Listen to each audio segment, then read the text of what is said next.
G'day, I'm Megan. I'm an apprentice diesel mechanic at Daniel Trucks Huntingwood, and this is my Jimy Tools toolkit.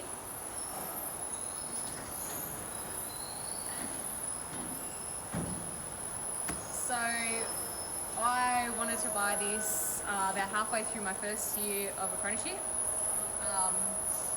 I compared it to other brands, and honestly I'm so happy that I bought this because I'm set up for the rest of my career now. The quality of the box and the tools are really good. I've had experienced mechanics tell me that it's the best investment I'll ever make, so yeah, I'm really happy with it. Okay, so the scale of the toolbox is really big, but it's actually really easy to move.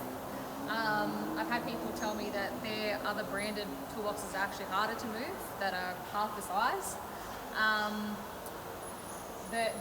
It's really good quality. The drawers are really good quality.